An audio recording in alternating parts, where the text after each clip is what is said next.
हाँ जी बच्चों, आज का हमारा जो टॉपिक है वो है फ्रिक्शन।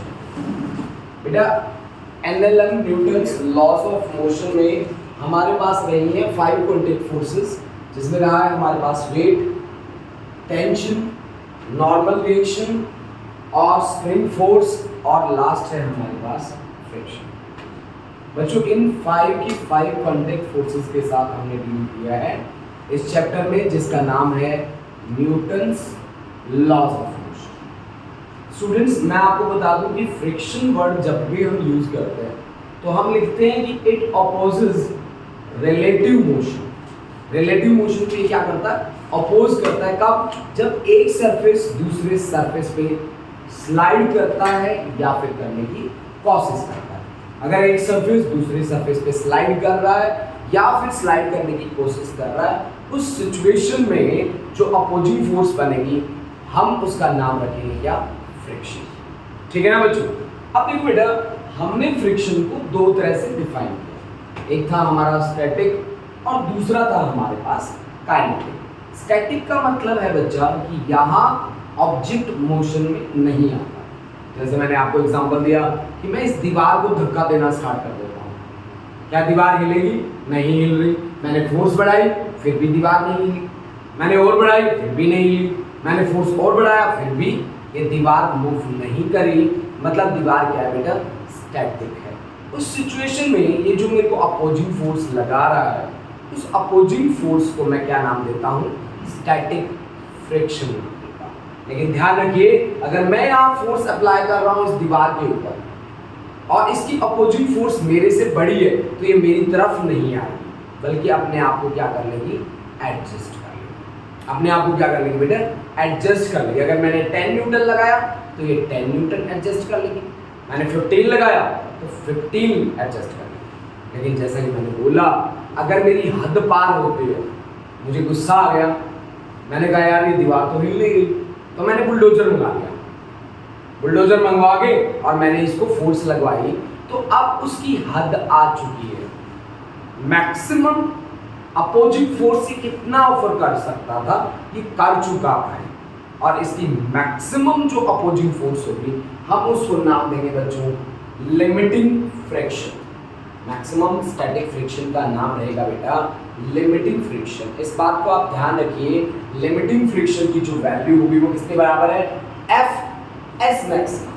स्टैटिक फ्रिक्शन की maximum value that is equal to coefficient of friction multiplied by normal reaction. One thing you have to keep in mind कि coefficient of friction, mu को हम क्या बोलते हैं बेटा?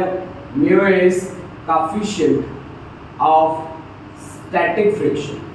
Static friction, coefficient of static friction, जिसकी value होती है बच्चों force of friction divided by normal reaction. Force of friction divide by normal reaction. Normal reaction, मैं आपको बता दूं कि फोर्स ऑफ फ्रिक्शन और नॉर्मल रिएक्शन की जो रेशियो है उनको हम बोलते हैं फोर्स कोएफिशिएंट ऑफ फ्रिक्शन, यानी कि coefficient of friction is force of friction divide by normal reaction, divide by normal reaction. Students, जब हम मैक्सिमम, यहाँ आप देखेंगे इस ग्राफ में कि आपका एक्सटर्नल फोर्स O से लेकर A तक जैसे जैसे बढ़ता है तो फ्रिक्शन भी बढ़ता रहता है। फ्रिक्शन मतलब अपोजिंग फोर्स। आप O से लेकर A तक के ग्राफ को ध्यान से देखिए बच्चों। यहाँ पे क्या हुआ बेटा कि अगर आपने फ्रिक्शन बढ़ाया तो फोर्स, एक्सटर्नल फोर्स भी बढ़ी। या वाइस वर्सा मैं बोल सकता हूँ कि अगर एक्सटर्नल फोर्स को मैं बढ़ाता हूँ तो फिर मेरा फ्रिक्शन भी बढ़ता है। और ऐसा कहाँ होता है? Static friction. ऐसा कहाँ होता है? स्टैटिक में, यानी कि O से लेकर A तक मेरे पास कैसा फ्रिक्शन बनेगा? Static friction.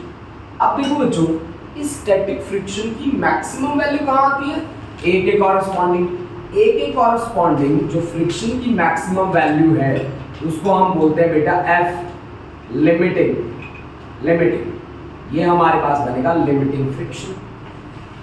अब आप देखिए ध्यान से कि फ्रिक्शन वही रहा, एक्सटर्नल फोर्स आप बढ़ाते हो, यानी कि फ्रिक्शन क्या हो गया? कांस्टेंट। अब मैंने आपको बताया कि कांस्टेंट फ्रिक्शन कहां पे होता है, यहां पे फ्रिक्शन की वैल्यू कांस्टेंट हो गई, फ्रिक्शन हो गया कांस्टेंट। फ्रिक्शन कांस्टेंट होता है बच्चों कहां पे, काइनेटिक फ्रिक्शन। काइनेटिक फ्रिक्शन में अपोजिंग फोर्स की वैल्यू कांस्टेंट हो जाती है बच्चों, यानी कि ए से लेकर बी तक का जो ग्राफ है वो काइनेटिक फ्रिक्शन का ग्राफ है। ध्यान रखिएगा कि सबसे कम फ्रिक्शन मोशन के दौरान होता है, अगर आप स्टैटिक हैं तो सबसे ज्यादा फ्रिक्शन, ठीक है ना बेटा। और अगर स्टैटिक की मैक्सिमम वैल्यू आ जाए तो वो तो है मैक्सिमम।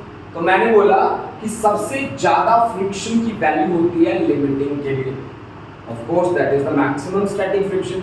उससे कम रहती है किसकी, स्टैटिक की, और सबसे कम रहती है किसकी, काइनेटिक फ्रिक्शन की वैल्यू। राइट ना बच्चों, मैं आपको बता दूं कि काइनेटिक फ्रिक्शन की वैल्यू रहती है coefficient of kinetic friction multiplied by normal reaction, multiplied by normal reaction. Right और रॉन्ग बच्चों, ठीक है बेटा। अब देखो बच्चों, मैं आपको एक एग्जांपल देता हूं, एक क्वेश्चन बना के देता हूं, उसमें हम देखते हैं कि हमें कैसे काम करना होगा। चलिए स्टार्ट।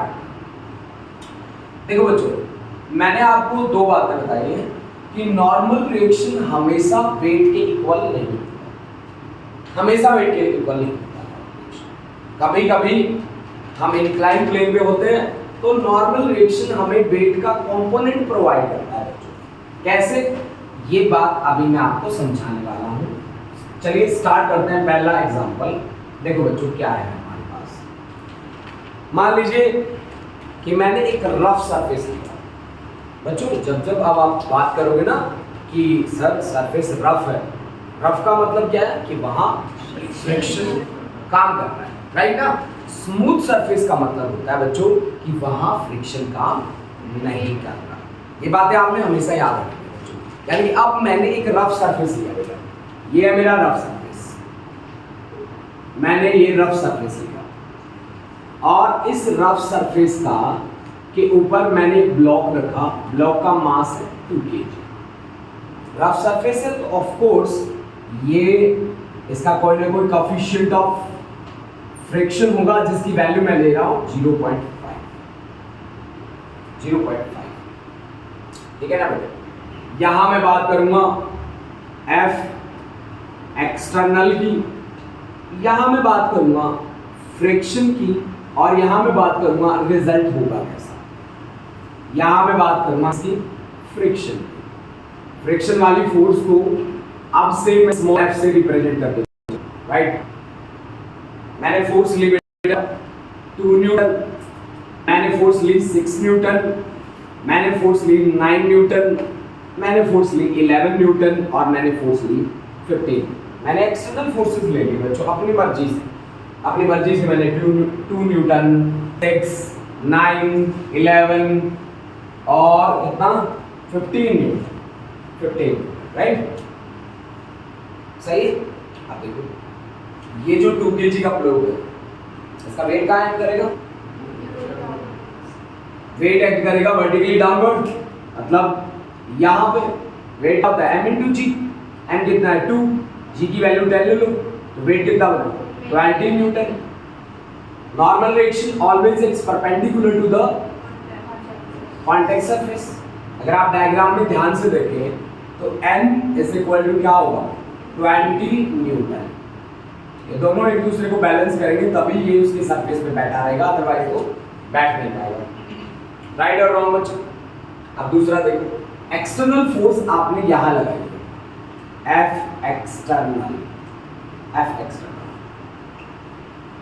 ठीक है ना बेटा। सबसे पहला स्टेप जब आप किसी भी क्वेश्चन को फ्रिक्शन वाले को सॉल्व करना बच्चों, तो मैक्सिमम स्टैटिक फ्रिक्शन देख लो ये कितना ऑफर कर सकता है। मैक्सिमम स्टैटिक फ्रिक्शन आपने चेक कर लिया, मतलब इनके क्वेश्चन जब भी आप सॉल्व करोगे तब आपने सबसे पहला जो स्टेप लेना है ना, वो स्टेप क्या है बच्चों कि ये चीज चेक कर लो कि ये मैक्सिमम कितना क्या कर सकता है, स्टैटिक फ्रिक्शन ऑफर कर सकता है। मैक्सिमम स्टैटिक फ्रिक्शन को क्या बोलते हैं, तो सबसे पहले लिमिटिंग की वैल्यू निकाल लेते हैं। Limiting friction that is equal to mu of S और इनटू नॉर्मल रिएक्शन। अब म्यू एस म्यू हमें दे रखा है, जब म्यू एस और या म्यू के मेंशन ना हो तो आप म्यू को यूज कर लो। म्यू एस की वैल्यू कितनी है 0.5, नॉर्मल रिएक्शन कितना है 20, तो 2 5 जो 10। ये मैक्सिमम कितना रोक सकता है 10 न्यूटन फोर्स तक रोक सकता है। तो जब आपने फोर्स लगाई 2 न्यूटन तो क्या ये बॉक्स चलेगा नहीं, तो फिर स्टैटिक फ्रिक्शन कितना होगा 2 न्यूटन। आपने 2 न्यूटन लगाई तो 2 न्यूटन लगा देगा, रोक देगी, राइट और रॉन्ग। आपने लगाया 6 तो स्टैटिक फ्रिक्शन कितना लगेगा 6 न्यूटन का। आपने लगाया 9 न्यूटन तो वो स्टैटिक फ्रिक्शन कितना लगेगा 9। अब आपने लगाया 11 न्यूटन, अब लगाया आपने 11 न्यूटन लगाते ये कितने तक रोक सकता था, आपने 4 लगा दिया तो किसमें मोशन में आ गया, मोशन में आया ना। और मोशन में आते ही यहाँ पे कौन सा फ्रिक्शन काम करेगा, यहाँ पे काइनेटिक फ्रिक्शन काम करेगा। और काइनेटिक फ्रिक्शन की वैल्यू क्या होती है कांस्टेंट होती है। सिमिलरली यहाँ पे 15 न्यूटन ज्यादा है तो यहाँ पे भी कौन सा फ्रिक्शन होगा, F की वैल्यू क्या रहेगी म्यू के मल्टीप्लाई बाय नॉर्मल फ्रिक्शन।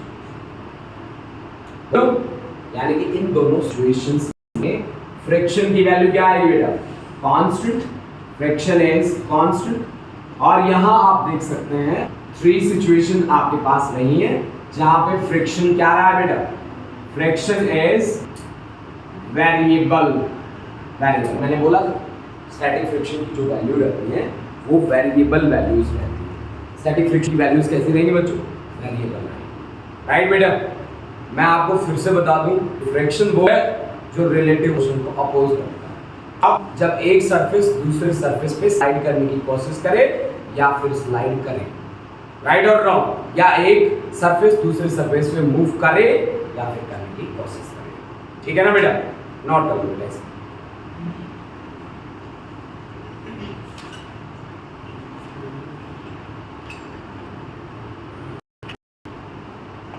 चलो बच्चों अब कंडीशंस मैं आपको दे रहा हूं। कंडीशन नंबर पहली कि मेरे पास ये एक बॉक्स है, इस बॉक्स पे फोर्स लगाई मैंने इधर, एक्सटर्नल फोर्स इधर लगाई। तो आपसे पूछ रहा हूं मैं फ्रिक्शन वाली फोर्स कहां है,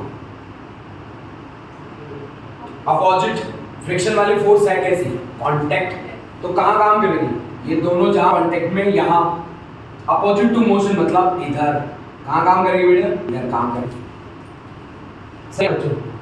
अब एक छोटी सी बात और सोच के देखो यार कि मान लो इसका मास m है तो इसका वेट कहां एक्ट करेगा डाउनवर्ड, नॉर्मल रिएक्शन कहां एक्ट करेगी, सरफेस हमने रफ लिया है तभी फ्रिक्शन है, और रफ सरफेस का हमेशा कोएफिशिएंट ऑफ फ्रिक्शन दिया जाएगा।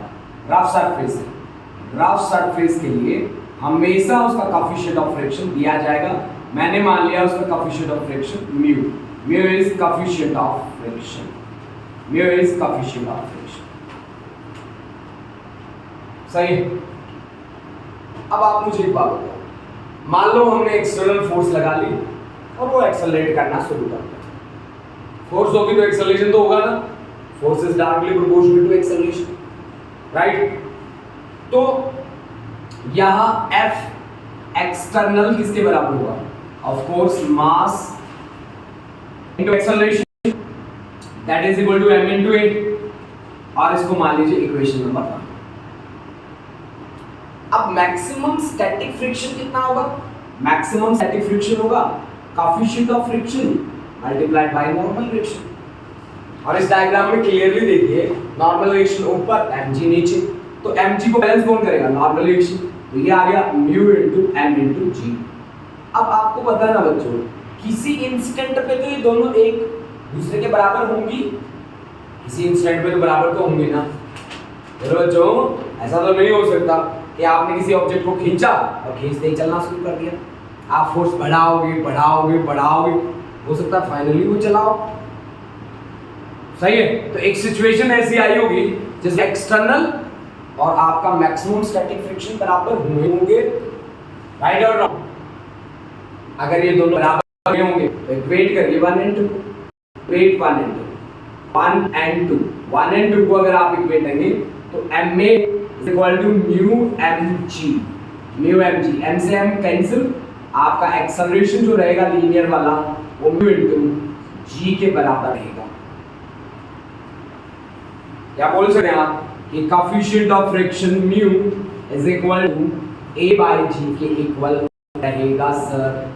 बहुत इंपॉर्टेंट रिलेशन है बच्चों, ये रिलेशन बहुत सारे कॉन्सेप्ट्स में यूज हुआ है, बहुत सारे कॉन्सेप्ट्स में यूज हुआ है।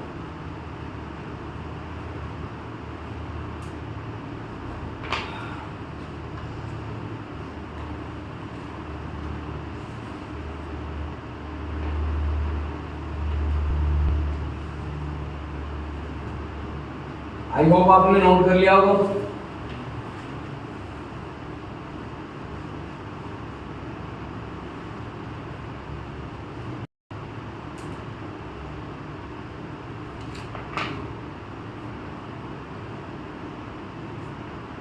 ठीक है, अब हम बात करेंगे एंगल ऑफ फ्रिक्शन की। अब हम बात करने जा रहे हैं बच्चों angle of friction, angle of friction. इसके बाद हम बात करेंगे एंगल ऑफ रिपोज या फिर स्लाइडिंग एंगल। ये बेसिक चीजें हैं और बेसिक चीजें बहुत ही इंपॉर्टेंट है बच्चों। क्यों इंपॉर्टेंट है? क्योंकि ये हर एक कॉन्सेप्ट को आपके लिए इजी करेंगे बेटा ये चीज। ठीक है ना बच्चों? देखो बेटा कैसे हम एंगल ऑफ फ्रिक्शन की हम बात करते हैं।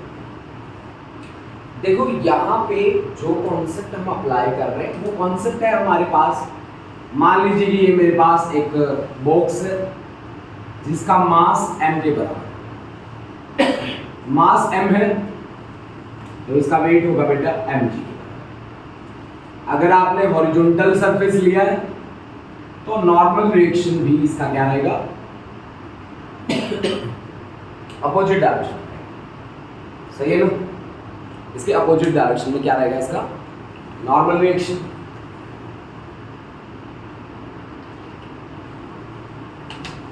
मान लो कि मैं यहां एक्सटर्नल फोर्स लगा रहा हूं इधर, दिस इज एफ एक्सटर्नल, तो फोर्स ऑफ फ्रिक्शन किधर होगा बच्चों?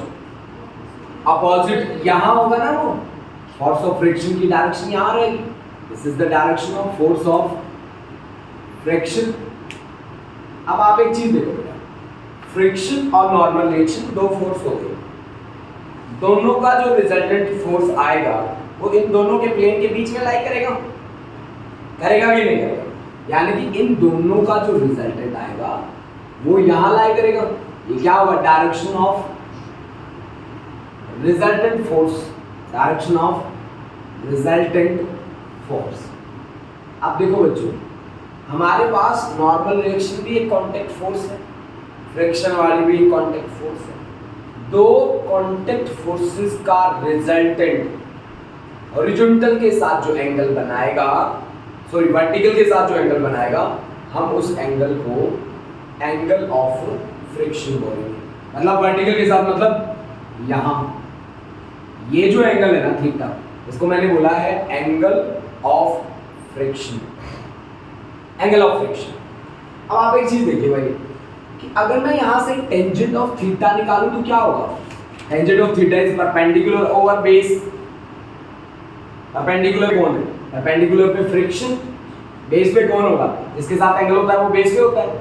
तो यानी कि force of friction divide by normal reaction, that is equal to tangent of theta, and theta is angle of friction, that theta is angle of friction. ठीक है? अच्छा, एक ही चीज और भी होता है, force of friction divide by normal reaction. क्या होता है कुछ? Coefficient of friction.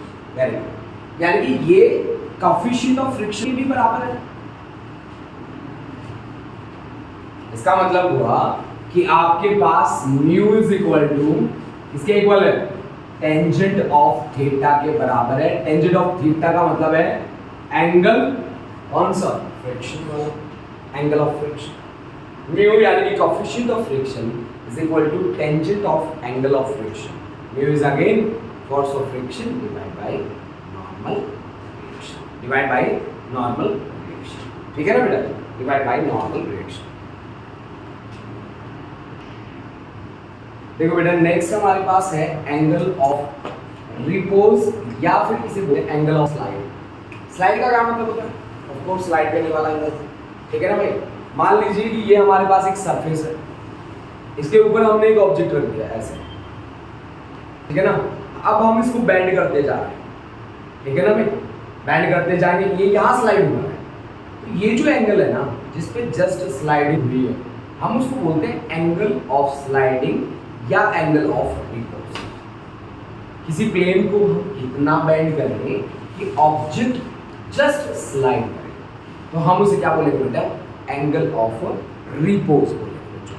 ये देखो बेटा, हमने मान लीजिए कि ये प्लेन ले लिया बेटा, ऐसा ऐसा प्लेन लिया, राइट, और यहाँ इस एंगल को हमने बोल दिया angle of repose theta R, और यहाँ हमने रख दिया एक ऑब्जेक्ट को, ये हमने मान लिया एक ऑब्जेक्ट जिसका मास है m के बराबर। ये मेरा इंक्लाइन प्लेन है बच्चों, और जिस एंगल से इंक्लाइन है उसको हमने लिखा है एंगल ऑफ रिपोज। अब आप देखो बच्चों, आगे बात देखो कि ये हमारे पास किसके इक्वल हुआ?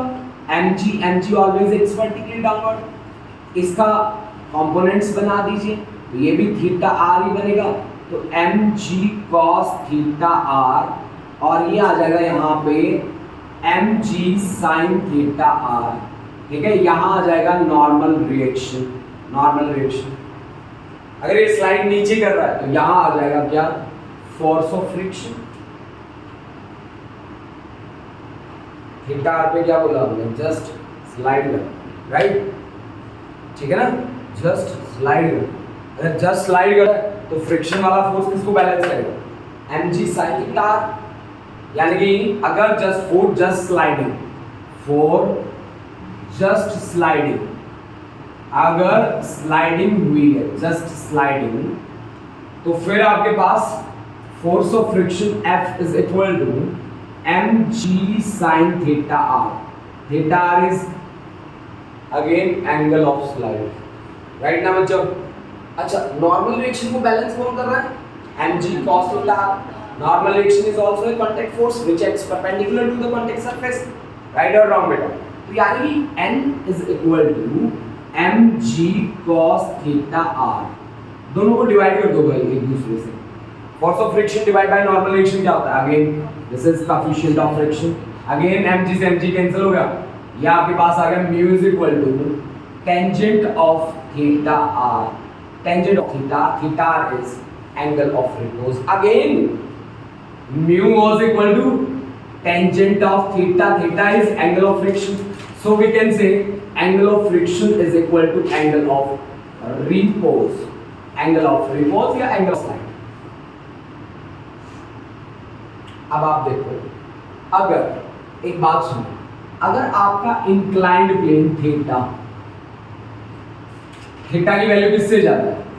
थीटा की वैल्यू ज्यादा है angle of repose theta R से। मतलब मेरे को स्लाइडिंग के लिए एंगल चाहिए 37 डिग्री और मेरा इंक्लिनेशन है 45 डिग्री का, तो क्या स्लाइडिंग पॉसिबल है? भाई हमें इतना स्लाइड चाहिए, हमने ज्यादा कर रखा है, इतना स्लाइड कर रखा है, तो स्लाइडिंग होगी तो कौन सा फ्रिक्शन होगा? काइनेटिक फ्रिक्शन होगा। मतलब अगर आपका angle of inclination angle of repose से ज्यादा है तो यहाँ पे स्लाइडिंग होगी। स्लाइडिंग यस सर होगी। अगर स्लाइडिंग होगी तो काइनेटिक फ्रिक्शन यहाँ पे आएगा, वैल्यू रहेगी mu of kinetic friction multiply by normal friction. सही है। दूसरी बात, अगर theta is equal to theta R होगा तो जस्ट स्लाइड करेगा, जस्ट स्लाइड, तो आपके पास वैल्यू क्या आएगी? लिमिटिंग फ्रिक्शन की, that is equal to mu S into normal friction. तीसरा, अगर theta less than theta R होगा तो नो स्लाइडिंग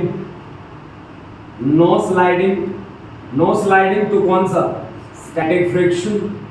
और स्टैटिक फ्रिक्शन की वैल्यू क्या होती है? सेल्फ एडजस्टिंग वैल्यू,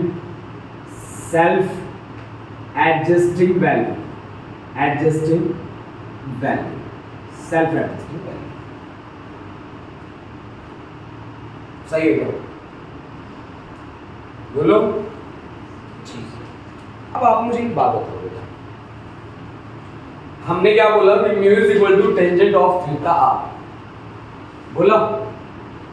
आप देखो बच्चों, अगर मान लो मैंने एक प्लेन को इंक्लाइन कर दिया, देखो मैं आपसे एक बात पूछता हूँ, जनरल क्वेश्चन है, जनरल क्वेश्चन मैं आपसे पूछता हूँ।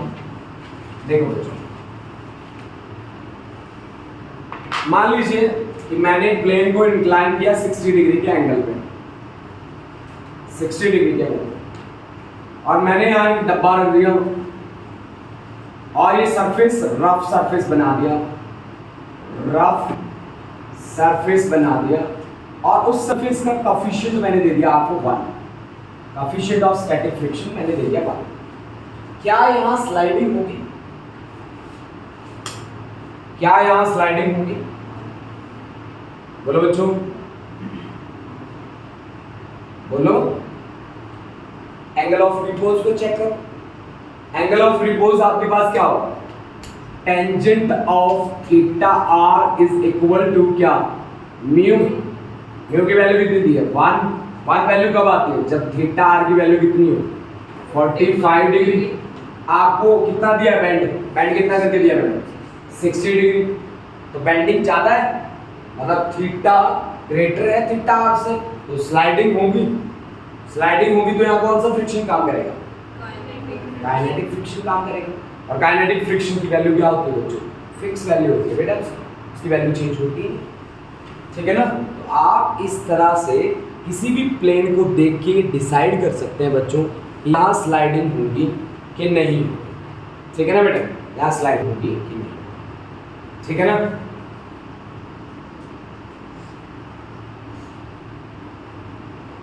बोलो, यहां तक कहानी सही है? स्मूथ चल रहा है टॉपिक? ठीक है, इसको रब करते हैं। देखो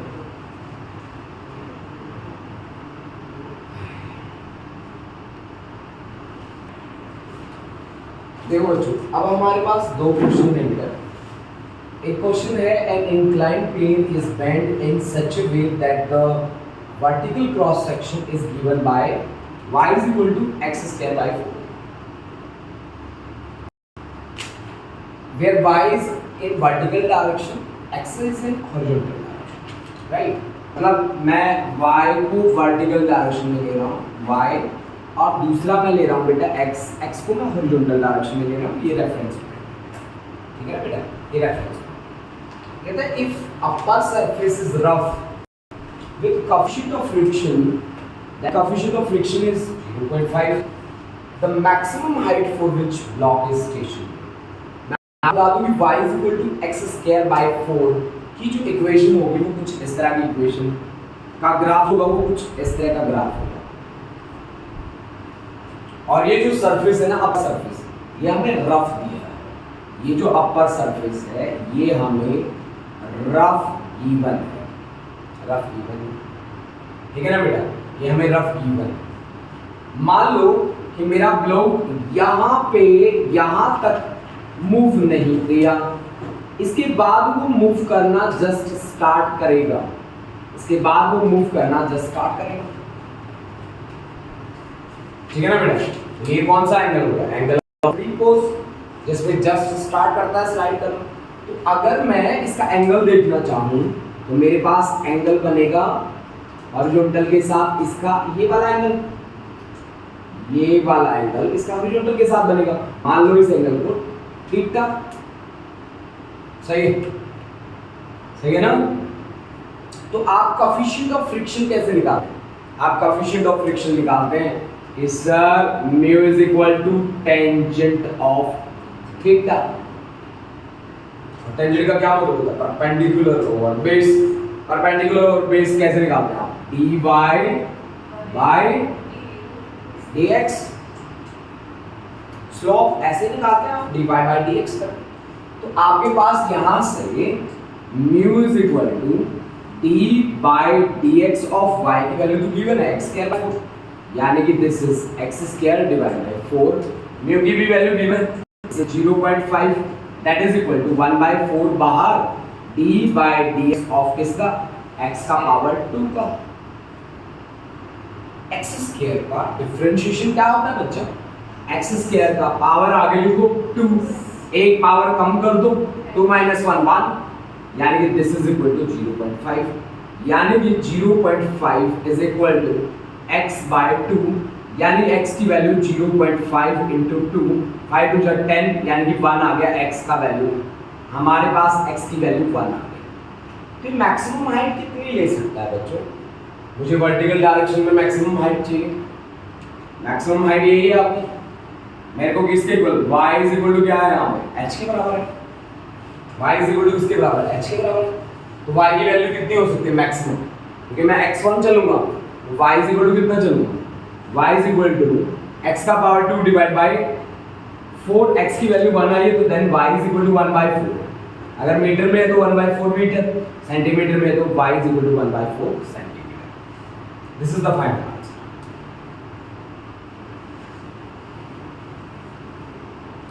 देखो बच्चों, यहाँ जो स्पेशल बात है ना वो ये है कि जैसे ये बॉक्स है बेटा, आप इसको जैसे जैसे ऊपर ले जाएंगे स्लिप तो करना स्टार्ट करेगा एक पॉइंट के बाद, मान लो ये प्लेन है, आप यहाँ ऑब्जेक्ट को ले जाते हो, ऊपर ले जाते एक पॉइंट के बाद वो स्लिप करता है, जिस पॉइंट पे वो स्लिप करता है ना, जिस एंगल पे स्लिप करता है उसको एंगल ऑफ स्लाइड बोलते हैं। एंगल ऑफ स्लाइड पे जस्ट स्लिपिंग स्टार्ट होती है, और हमने देखा था ना कि एंगल ऑफ स्लाइड थीटा, हमने थीटा माना angle of slide, tangent of theta coefficient of friction के बराबर होता है।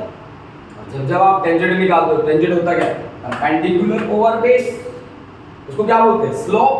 स्लोप क्या होता है, डिफरेंशिएशन। डिफरेंशिएशन किसका, y का विद रिस्पेक्ट टू x, हमेशा यही होता है ऑलवेज। तो आप देखो dy/dx, y की वैल्यू मैंने प्रोवाइड की हुई है क्वेश्चन में, x² डिवाइड बाय 4, आप सीधा वैल्यू यहां पुट करिए, डिफरेंशिएट करिए, आपका रिजल्ट आपके लिए क्या है, बना बनाया रिजल्ट सही है, बोलो ठीक है ना बेटा। यहां प्रॉब्लम है केवल और केवल डिफरेंशिएशन। अगर आपको डिफरेंशिएशन आता है देन यू आर परफेक्ट, आपको कोई प्रॉब्लम ही नहीं होगी, ठीक है ना बच्चों जी।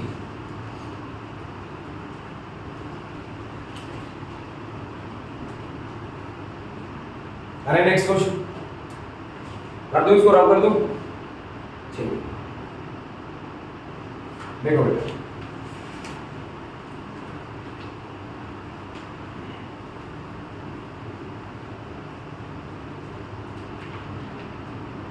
लास्ट क्वेश्चन देखो,